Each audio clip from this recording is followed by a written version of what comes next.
So on this patient, we were doing robotic hair restoration. We were getting his grafts.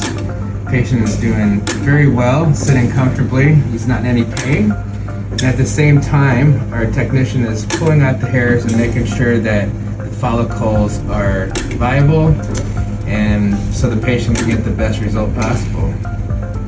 As you can see here on the robot, so far we're on our 5th grid. This is our 637th hair.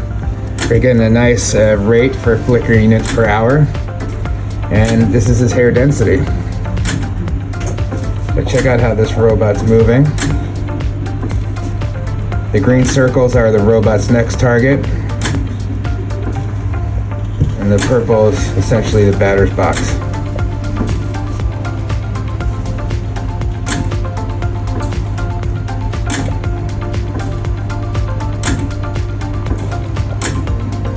As you can see here on this window, the robot determines the angles of the hair, and then this is how much force the robot requires to push through the skin.